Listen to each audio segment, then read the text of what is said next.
Hallo, heute filme ich sehr verspätet meinen Lesemonat für den Monat Januar. Ich habe gerade ein extra Video gemacht, warum das so ist, falls euch das interessiert. Genau, verlinke ich das da.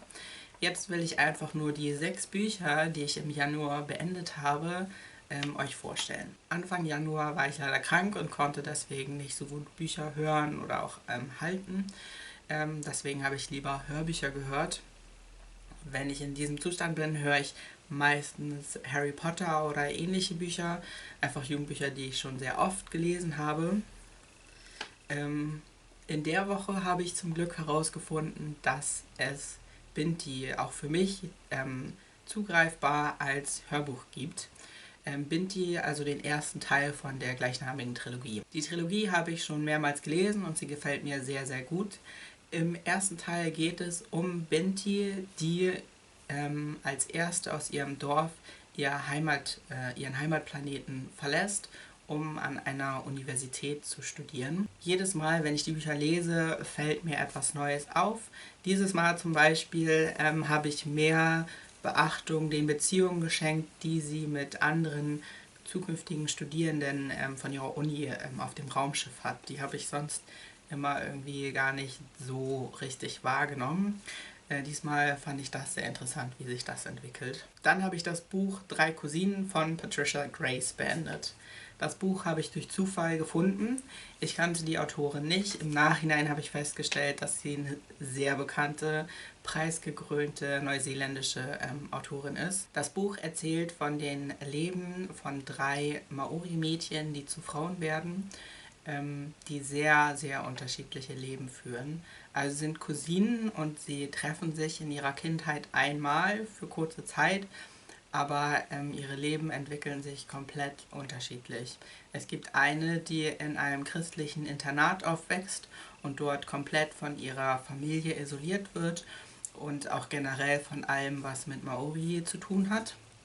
Dann gibt es ein Mädchen, das sehr umsorgt wird, das intellektuell sehr gefordert wird, sowohl in der Schule als auch die Dorfältesten von verschiedenen Maori-Dörfern trifft und an deren Wissen teilhaben kann.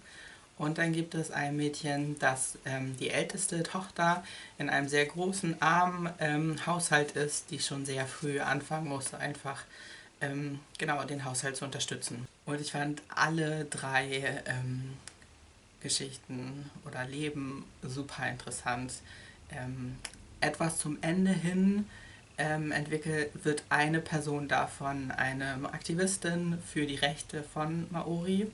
Und ja, für mich persönlich hat es das Buch auf jeden Fall nochmal 100-mal besser gemacht. Es ist sowieso gut geschrieben, alles voll interessant, aber dieser aktivistische Punkt hat mich sehr gefreut, weil ich es einfach immer sehr motivierend finde, von solchen Personen zu lesen. Also dieses Buch ist auf jeden Fall ein Jahreshighlight für mich, was ich sehr empfehlen kann. Dann habe ich das Buch Hidden Figures von Margaret Lee Chatterley beendet.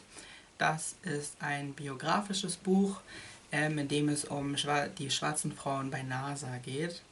Ihr habt wahrscheinlich schon mal das Bild gesehen oder davon gehört, weil dieses Buch auch vor einiger Zeit verfilmt wurde. Ich habe den Film noch nicht gesehen. Ich habe es vor, aber ich habe den Film noch nicht gesehen. Das heißt, ich kann es jetzt überhaupt nicht miteinander vergleichen. In dem Buch werden sehr viele verschiedene schwarze Frauen vorgestellt, was einerseits sehr interessant war, aber auch gleichzeitig für mich sehr schwierig war, weil ich sehr schlecht mit Namen bin. Ich bin leider sehr oft mit den verschiedenen Frauen durcheinander gekommen. Also ich kann jetzt leider nicht mehr einzelne Biografien voneinander richtig gut trennen. Ich habe aber trotzdem viel aus dem Buch mitgenommen, nach meinem Gefühl zumindest, weil ich trotzdem so einen Einblick oder so einen Überblick bekommen habe, wie NASA überhaupt entstanden ist und welche Rolle da schwarze Frauen drin hatten. So von dem, wie ich aufgewachsen bin, ist NASA und Raumfahrt und so einfach ein sehr positiv interesseweckender Begriff für mich, dass ich sehr interessant fand, darüber zu lesen. Dann habe ich Sehr blaue Augen von Toni Morrison beendet. Einer der Klassiker, die ich lesen wollte und genau, es hat mir sehr gut gefallen.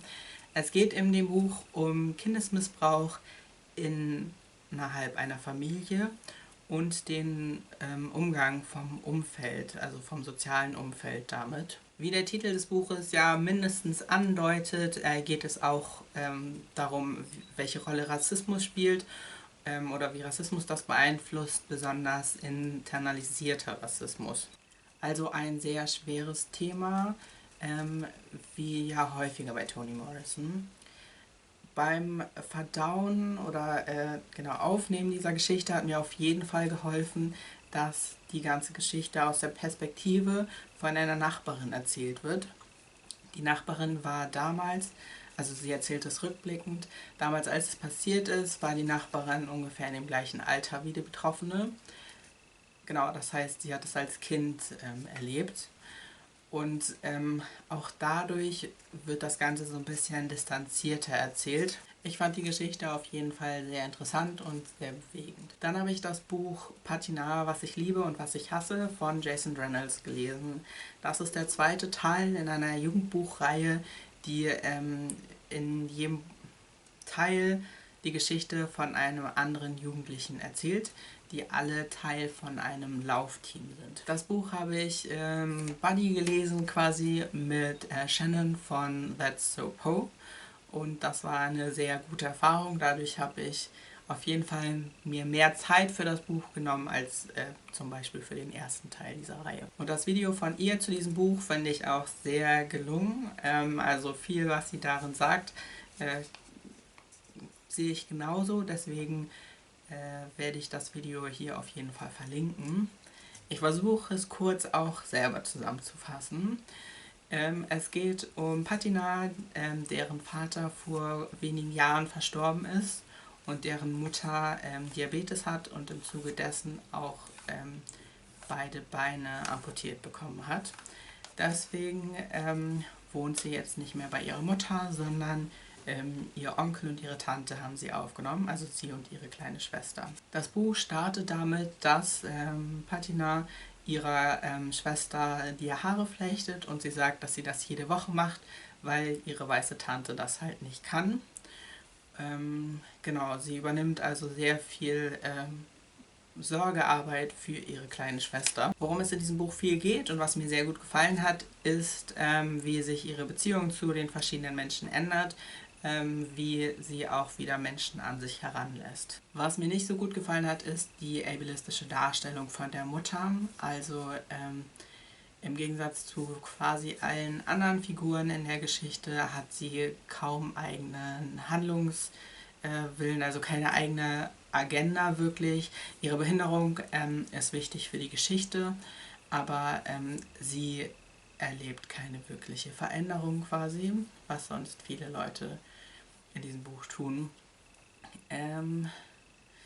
Und ich bin davon so überrascht und es ist so wichtig für mich, weil ich glaube, ich gedacht habe, dass Behinderung und Ableismus in der Gesellschaft eine größere Rolle in diesem Buch spielt, was gar nicht dann der Fall war. Aus dem ersten Buch wusste ich, dass die Mutter im Rollstuhl ist und deswegen ihre Tochter nicht bei ihr sein kann. Aber ich dachte genau, dass das mehr problematisiert wird. Aber das ist gar nicht der Fall gewesen. Das heißt, ich bin da mit einer falschen Grunderwartung rangegangen. Das heißt, ich bin mit einer Grunderwartung rangegangen, die dieses Buch einfach nicht erfüllt hat. Dadurch ist es so ein bisschen schwierig. Also ich habe auch eine Jugendgeschichte erwartet, die zwar schwere Themen behandelt, aber auf eine leichter verdaubare Art und Weise macht. Und das hat dieses Buch auf jeden Fall gemacht. Es geht hier darum, wie Patinat mit den traumatischen Erlebnissen in ihrer Familie umgeht. Das finde ich, genau, das war sehr spannend und interessant. Der Teil von Behinderung, den ich erwartet habe, der kam halt nur in kleinen Teilen vor und dann hat mir das auch nicht gefallen. Weswegen genau dieses Buch jetzt leider nicht so richtig was für mich war, weil ich halt einfach eine andere Sache davon erwartet habe. Ich werde aber auf jeden Fall den dritten Teil lesen. Da wird es dann um einen anderen Jugendlichen gehen, das heißt eine andere Geschichte, andere Problematik. Und generell mag ich ja die Jugendbücher von Jason Reynolds. Zum letzten Buch habe ich auch sehr gemischte Gefühle, und zwar zu Citizen von Claudia Rankine. Ich habe davon eine Gedichtsammlung erwartet, und also inhaltlich dachte ich, dass es viel so um Rassismus in den USA geht. Inhaltlich stimmt das auch. Genau. Es sind aber nicht nur Gedichte, sondern es sind auch eher so, zum Teil sind da auch so Essay-ähnliche Texte drin. Und dieses Buch hat so ein bisschen mein früheres Gefühl in Bezug auf Gedichte bestätigt. Also mit den Gedichten konnte ich nämlich leider eher nicht so viel anfangen. Also besonders, da sind einige sehr, keine Ahnung, künstlerisch oder abstrakte Gedichte drin.